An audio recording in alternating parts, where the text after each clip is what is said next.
L'heure de lever la tête vers les étoiles avec le meilleur expert en la matière, le président du CNES, qui chaque matin cet été nous livre son savoir dans sa chronique L'espace en tête. Bonjour Jean-Yves Le Gall. Bonjour. Alors ce matin on s'intéresse à la e-santé et à la télémédecine. Alors quel lien avec l'espace? Eh bien le président du CNES que vous êtes va nous le dire. Les satellites peuvent aider à résoudre le problème des déserts médicaux. Oui, parce que les satellites, d'abord, permettent de communiquer avec tous les endroits de la planète et des endroits où il n'y a pas forcément un équipement de télécommunication classique. Et puis, on peut faire du télédiagnostic à distance. Ce qui veut dire que vous avez un médecin dans un hôpital qui est connecté à un malade auquel un confrère peut donner un certain nombre d'indications, faire une auscultation, on envoie des données par satellite et puis on peut faire des diagnostics à distance et ça c'est extrêmement précieux. Et ça existe déjà, ces applications? Ça existe déjà, donc le CNES l'a développé d'abord en Guyane, c'est normal. La Guyane nous donne beaucoup puisqu'elle nous permet de lancer des satellites, donc il était normal que dans des zones reculées de la Guyane, on puisse mettre en place des systèmes de télémédecine et comme ça marche et que ça marche bien, eh bien ça se répand de plus en plus partout dans le monde. L'intérêt aussi des satellites, c'est qu'ils peuvent apporter Internet là où ça n'existe pas et donc permettre de développer la télémédecine.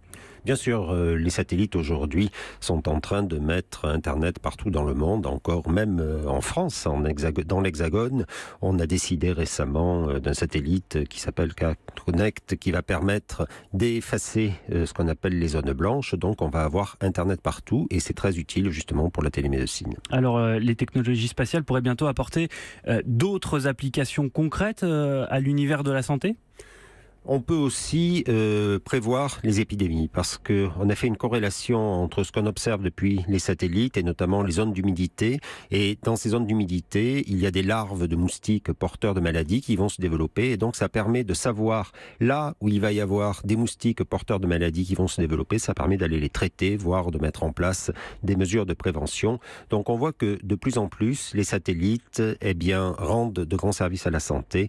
Et grâce à leurs deux missions principales, qui sont connectés et observés. Donc vous nous dites qu'il y a aujourd'hui, là, à l'instant où on se parle, au-dessus de nos têtes, des satellites dont la mission, c'est de repérer les futurs foyers ou les foyers naissants de virus. Ce sont des satellites d'observation de la Terre, mais qui ont en particulier, dans leur mission, la capacité d'observer les endroits où des moustiques vont se développer, et donc avec tout ce que cela signifie derrière. Jean-Yves Le Gall, la télémédecine et la e-santé, donc ce terme un petit peu barbare, c'est aussi utile pour les astronautes ?